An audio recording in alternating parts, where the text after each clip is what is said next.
New Zealand ने तारीख रकम कर दी है। न्यूजीलैंड ने अपनी टेस्ट क्रिकेट की हिस्ट्री में पहली मरतबा इंडिया की सरजमीन पर टेस्ट सीरीज़ में हरा दिया है।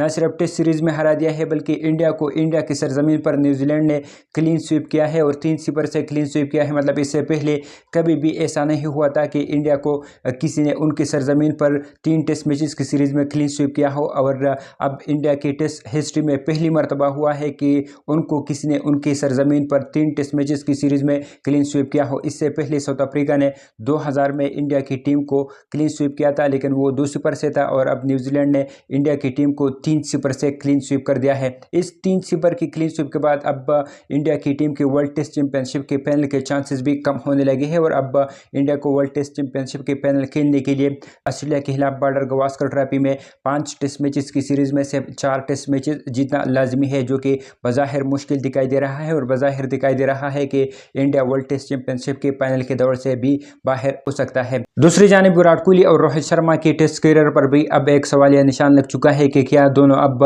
इंडिया के लिए मजीद टेस्ट क्रिकेट खेल सकते हैं या दोनों को टेस्ट क्रिकेट से अलग होना चाहिए, क्योंकि अब इंडिया की टीम ने ऑस्ट्रेलिया के खिलाफ ऑस्ट्रेलिया में ही बॉर्डर गवास्कर ट्रॉफी में 5 टेस्ट मैचेस की सीरीज खेलने हैं। तो मतलब दोनों ने जिस तरीके से परफॉर्म किया है ये बहुत तशवीश वाली बात है। रोहित शर्मा की अगर बात की जाए तो रोहित शर्मा इस टेस्ट मैच में 2 मरतबा फास्ट बॉलर मतलब हेनरी से आउट हुआ है। इस पिच पर जिस पिच पर फास्ट बॉलर के लिए कुछ मौजूद नहीं है, तो उनकी करियर पर एक बहुत बड़ा क्वेश्चन मार्क लग चुका है। रोहित शर्मा की अगर होम टेस्ट सीजन की बात की जाए तो रोहित शर्मा ने अपने होम टेस्ट सीजन में बांग्लादेश के खिलाफ 2 टेस्ट मैचेस की सीरीज खेली थी और न्यूजीलैंड के खिलाफ 3 टेस्ट मैचेस की सीरीज खेली। बांग्लादेश के खिलाफ वो पहले टेस्ट मैच के पहली इनिंग्स में 6 रन स्कोर कर सके थे, जबकि दूसरी इनिंग्स में 5 रन उन्होंने स्कोर किए थे, जबकि बांग्लादेश के खिलाफ उन्होंने दूसरे टेस्ट मैच में 23 और 8 रन स्कोर किए थे। न्यूजीलैंड के खिलाफ उन्होंने 3 टेस्ट मैचेस की सीरीज के पहले टेस्ट मैच में 2 रन स्कोर किए थे। दूसरे टेस्ट मैच में उनके बल्ले से 50 निकली थी, लेकिन फिर दूसरे टेस्ट मैच की पहली इनिंग्स में 0 और दूसरे टेस्ट मैच की दूसरी इनिंग्स में वो 8 रन बनाने के बाद आउट हुए थे। तीसरे टेस्ट मैच की पहली इनिंग्स में उन्होंने 18 रन स्कोर किए थे और अब तीसरे टेस्ट मैच के दूसरी इनिंग्स में उन्होंने 11 रन स्कोर किए हैं। तो उनकी करियर पर एक बहुत बड़ा क्वेश्चन मार्क लग चुका है। साथ साथ विराट कोहली की अगर परफॉर्मेंस की बात की जाए तो विराट कोहली ने बांग्लादेश के खिलाफ एक टेस्ट मैच के पहले इनिंग्स में 6 रन स्कोर किए थे, दूसरे टेस्ट मैच में 17 रन स्कोर किए थे, जबकि दूसरे टेस्ट मैच में उन्होंने 47 और 29 रन स्कोर किए थे। न्यूजीलैंड के खिलाफ अगर उनके परफॉर्मेंस की बात की जाए तो न्यूजीलैंड के खिलाफ उन्होंने पहले टेस्ट मैच की पहली इनिंग्स में 0, पहले टेस्ट मैच के दूसरी इनिंग्स में 70 और दूसरे टेस्ट मैच की पहली इनिंग्स में वो 1 रन पर आउट हुए थे। दूसरे टेस्ट मैच की दूसरी इनिंग्स में उन्होंने 17 रन स्कोर किए थे और तीसरे टेस्ट मैच की पहली इनिंग्स में उनके बल्ले से 4 रन निकले थे और तीसरे टेस्ट मैच के आखिरी इनिंग्स में उन्होंने 1 रन स्कोर किया था। तो जिस तरीके से विराट कोहली ने अपने होम सीरीज में न्यूजीलैंड के खिलाफ परफॉर्मेंस का मुजाहिरा किया है, तो यकीनी तौर पर अब उनके करियर पर एक बहुत बड़ा क्वेश्चन मार्क आ चुका है। मतलब उन्होंने अपने होम सीरीज में न्यूजीलैंड के खिलाफ सिर्फ और सिर्फ 16 की एवरेज से रन स्कोर किए हैं। और इसी तरह इंडिया के 2 बड़े बल्लेबाज मतलब विराट कोहली जो कि इंडिया के बहुत ही बड़ा और ग्रेट है, उन्होंने इस सीरीज में कुछ खास परफॉर्मेंस का मुजाहिरा नहीं किया। साथ साथ रोहित शर्मा जो कि इंडिया का एक कामयाब कप्तान भी है, उन्होंने भी इस सीरीज़ में कुछ खातिर खा परफॉर्मेंस का मुजाहिरा नहीं किया। तो उनकी करियर पर अब एक क्वेश्चन मार्क लग चुका है कि क्या टेस्ट क्रिकेट में अब उन्हें इंडिया की टीम की मज़ीद ज़रूरत है या उन्हें अब इंडिया की टीम से अलग होना चाहिए।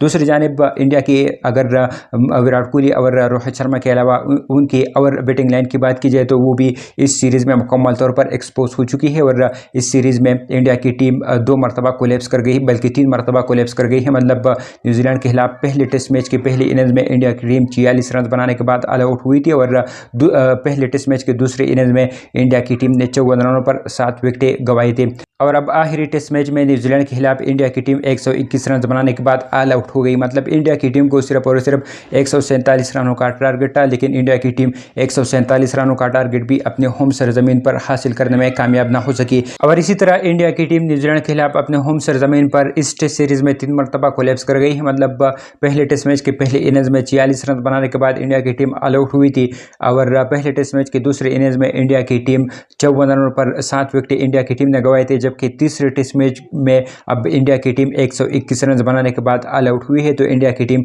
इस टेस्ट सीरीज में 3 मरतबा कोलैप्स कर गई है और ये अब इंडिया को एक तारीखी शिकस्त हुई है। मतलब टेस्ट क्रिकेट की हिस्ट्री में पहली मरतबा इंडिया की टीम को 3-0 से व्हाइट वॉश हुआ है और रोहित शर्मा इंडिया के पहले कैप्टन बन गए हैं जिनको टेस्ट सीरीज में 3-0 से व्हाइट वॉश हुआ है।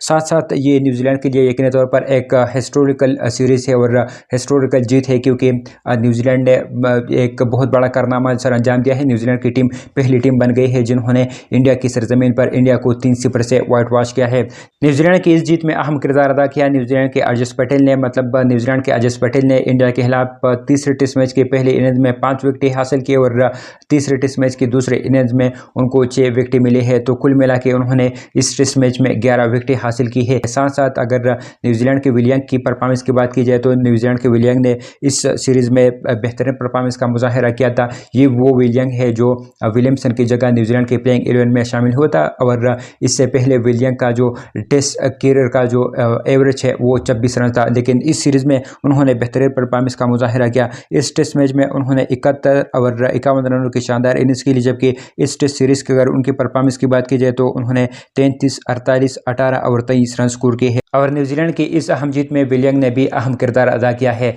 उम्मीद है वीडियो आपको पसंद आई होगी। वीडियो अगर आपको पसंद आई है तो वीडियो को आप शेयर कर सकते हैं, अपने दोस्तों को टैग भी कर सकते हैं। शुक्रिया, अल्लाह हाफिज़।